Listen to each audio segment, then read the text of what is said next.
I am Sandra Smith. I am now 32 years old and about 3 springs ago wedded my favorite husband, Mike. I have a wonderful relationship with Michael, and we're also very close to his sister, Emily. We get along like sisters. With Daniel, who would eventually marry Emily. In fact, Michael and I have been together for 10 years before getting married, so we are just like parents to Emily. We always wanted so earnestly and sincerely for her to grow up well, even as we watched over her. Given this background, when Emily reached the important milestone of receiving a marriage proposal from her fiancé, she wanted to introduce him to us, her surrogate parents. "I would like to introduce my fiancé to you both," she shared her feelings with us. That moment was very sentimental for us as a couple because we could see Emily, who we have cared for like our own daughter, finding her life partner and striving for a happy future. It was a joyful moment for both me and my husband, Michael, and our hearts were filled with happiness. Finally, the promised day arrived. Emily brought Daniel, the life partner she chose, to meet us. Daniel seemed to be around my age, maybe around 32. He was precisely 5 years older than Emily, which made me intuitively realize that she prefers older men. I discreetly observed him and was somewhat impressed by his solid features and calm demeanor. However, I couldn't help but notice that Daniel was stealing glances at me repeatedly. Did he have something he wanted to say to me? Was there something about me that concerned him? Or was it just a coincidence? A question mark floated in my mind. I quickly checked my clothing and hairstyle for any issues, but found nothing amiss. Perhaps realizing that staring at me was impolite, Daniel quickly averted his eyes. In the end, we couldn't understand why he was observing me so closely, but Michael and I decided not to worry about it and proceeded to make introductions and engage in conversation with Emily and Daniel, who were seated across the table from us. "Please take good care of my younger sister" was a classic phrase exchanged, and Michael responded with a smile on his face. "Emily, I'm entrusting you to him." Saying this, he entrusted Emily's future happiness to Daniel. This created a harmonious atmosphere at the gathering, easing the initial tension of our first meeting. There was a moment when Michael asked Daniel a question that he was curious about. "Daniel, may I ask where you work?" I was very interested in his answer and listened attentively. Daniel answered proudly, puffing out his chest, "You might have heard of it. I work at Tea Company, which is growing very rapidly right now." "Tea Company? Is that a famous game development company?" I asked. "Yes, that's right. Actually, I changed jobs to work there last year, but I didn't quit my previous job because I disliked it. Tea Company directly scouted me because they highly valued my skills, so this is like a promotion." "Don't worry, I didn't start as a regular employee," Daniel explained. Hearing this astonishing story, both Michael and I were astounded. I involuntarily opened my eyes wide, and our eyes met. Seeing our surprised reactions, Daniel seemed to be convinced that his story had the intended effect, and he continued to speak with even more pride. "That's why I would like you to trust me completely with Emily. I'm rapidly climbing the career ladder at TE Company, and I am confident that I am progressing faster than most. Even though I started as a regular employee, my salary will quickly increase, and my position in the company will rapidly improve, so please rest assured." Hearing his words, I was so surprised that I was at a loss for words. Tea Company is very famous, and I am well aware of it. Michael must also be aware of Tea Company. However, he doesn't work there, so he might not know the detailed insider information. I think both Emily and Michael are aware that Tea Company has a great reputation in the industry. However, it seemed like neither of them had imagined that her fiancé, Daniel, would quickly ascend the corporate ladder at TE Company after joining. I myself had not imagined that such a development was actually happening. There were parts of Daniel's story that felt somewhat uncomfortable to me, but I decided to accept his story without doubt as he talked about being headhunted by the company and successfully climbing the career ladder at an astonishing pace. As our conversation shifted from company topics, I eagerly asked them about their first meeting and how they came to know each other. According to their response, they met through a mutual friend. Daniel was searching for a life partner, but felt resistant to attending matchmaking events. Thus, he met Emily through a trusted friend. Emily was interested in having a boyfriend, but wasn't actively seeking. She decided to meet Daniel upon a friend's invitation. Actually, I am really drawn to how Daniel brings smiles to my face. His slightly clumsy yet of adorable side also really captures my heart, Emily shared. As they shared their feelings in front of us, it felt as sweet as sugar despite Daniel and I not eating anything sweet. Their close bond and deep affection for each other were very clear. However, there was one thing that bothered me. As they were leaving our house, Daniel and I decided to see them off at the front door. And that's when Daniel started talking to Emily about bringing rice and other gifts. Meanwhile, standing a bit apart, Daniel approached me and suddenly asked, "Hey, do you perhaps not remember me?" I couldn't help but reflexively tilt my head at his unexpected question. "Do you really not remember me?" Even as Daniel asked with skepticism, I couldn't recall any close friend named Daniel. His handsome face was memorable, but no specific memories came to mind. Seeing me desperately trying to recall, Daniel sighed slightly, unable to hide his disappointment. "Well then, let's exchange contact information, and please tell Michael later." Actually, I forgot to exchange contacts with him. I was internally shocked by his sudden informal tone. We might have been close in the past, but I have no memory of it. Moreover, I don't recall ever being close with someone who would use such a rude tone. In my heart, I was swirling with questions like, who on earth is he? What kind of relationship did we have? Considering that Emily was also present, I decided that it was not appropriate to speak up or act out, so I kept silent. However, after we exchanged contact information, I decided to talk to him directly via text message to clear up my doubts. Before I could reach out to him, he started talking, saying, "I'm surprised the girl who used to spend her time quietly in a corner of the classroom when we were in elementary school is now married before me. To tell you the truth, your face hasn't changed much since then, so I recognized you right away. I grew up in a town quite far from here, and during my elementary school days, I was often teased by many of my classmates. To escape those painful memories, I moved away with my family when I entered middle school. In the new city, I met a wonderful friend named Michael, and we gradually built a deep bond. Memories of elementary school are painful for me, and I would rather not recall them." I was a bit surprised by his words and asked, "What are you talking about?" I didn't want others to misunderstand the fact that I was in contact with Emily's fiancé, Daniel, so I explained that our message exchanges were conducted through Michael.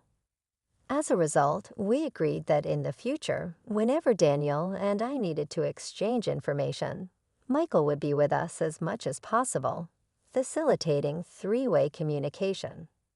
Of course, I didn't share the detailed background or reasons with Daniel. After I finished explaining the situation, Daniel smiled warmly and asked, "By the way, do you remember being called poor girl back in elementary school?" The term poor girl had a specific background. It was used to tease me by my classmates, derived from the newly learned word poor, as I was from a single-parent family. Although my family wasn't particularly struggling financially, there was a time when my mother was told by other mothers that it must be tough financially because you're a single parent. This rumor might have spread among the children and started the teasing.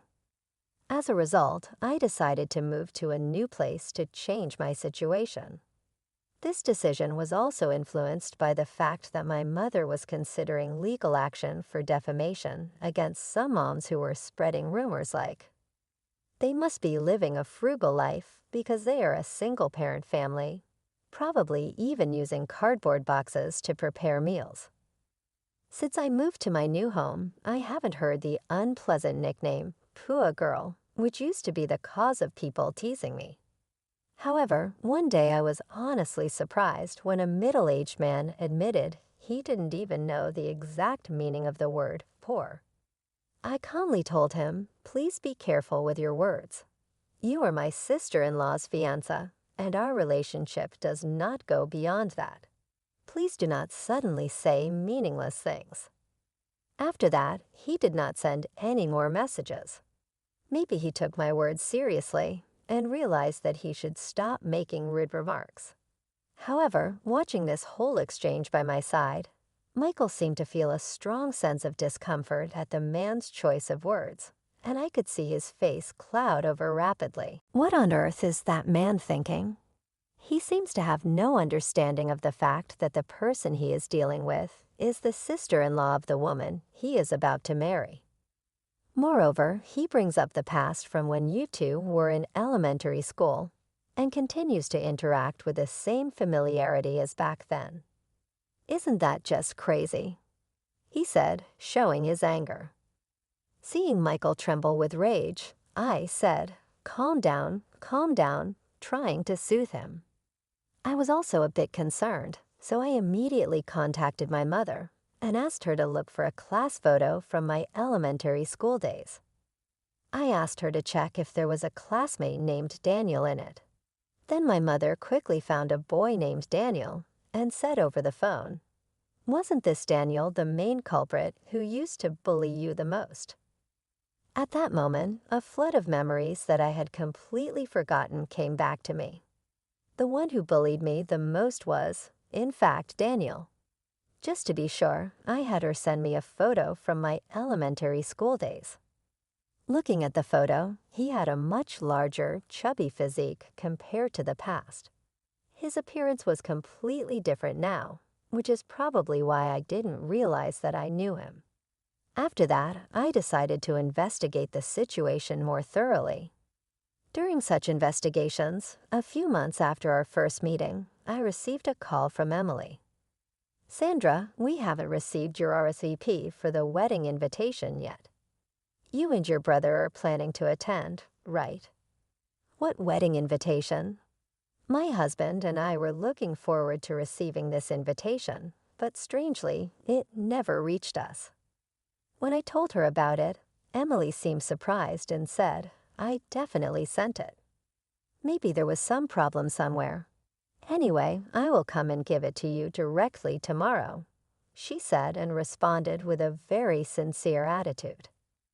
The next day, Michael and I received the invitation directly from Emily, and we made sure to tell her that we would be attending. At that point, we had no idea what was waiting for us at the wedding venue and how much it would ripple through. No one could have predicted what would happen next. On the day of the wedding, Emily was in a pure white wedding dress, shining like an angel. I congratulated her on the beginning of her new life, tears in my eyes. However, at the same time, the groom Daniel instantly ruined our celebratory mood. I truly wished for Emily's happiness and for my own happiness as well.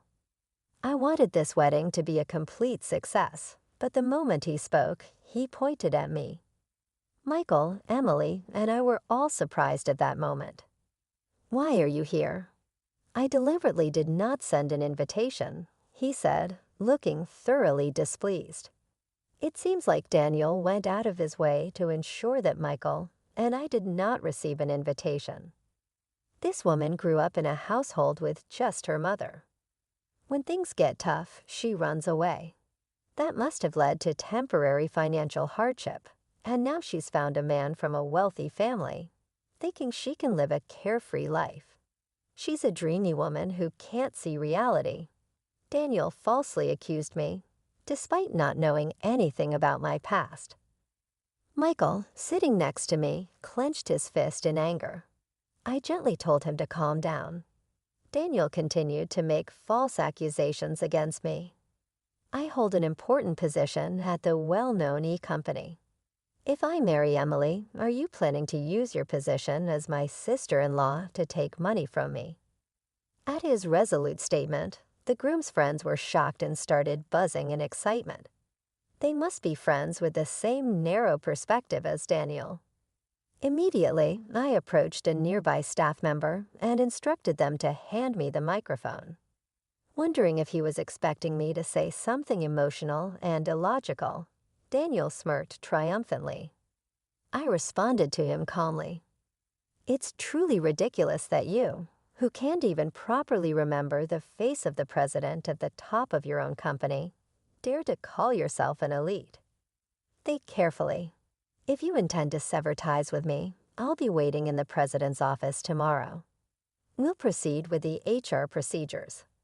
Having said that, I handed the microphone back to the staff and confidently returned to my seat with a calm demeanor. Michael stood up and headed toward the exit of the venue. Soon after, Emily also began to walk in the same direction. Noticing this, Daniel called out to her, "Wait a minute. Why are you going that way too?" "I'm just trying to break things off with her."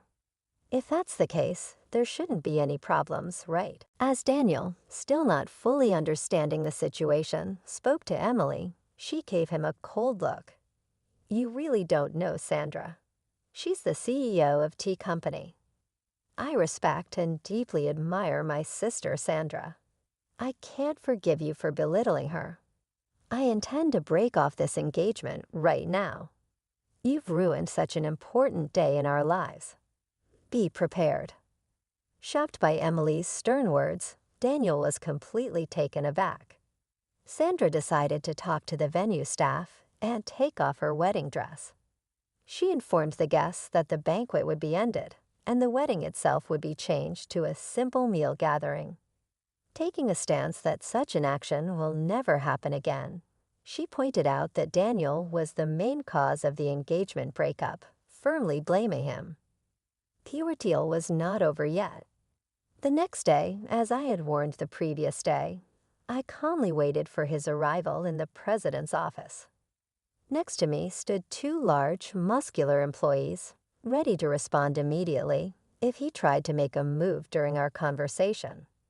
He seemed to have overcome his internal struggle as he entered the president's office. His confidence soon became unstable, and he sat down in the chair, gradually showing a tense expression. His behavior of entering the room without permission and sitting down without any greeting seemed quite rude. At this point, it was clear that he did not understand the basic rules and manners within the company. "No way. I can't believe that you are really the president. This is unbelievable." If you had done even a little bit of research, you would have found the president's information on our company's website. Didn't you have the time to check before coming here? Well, there were circumstances.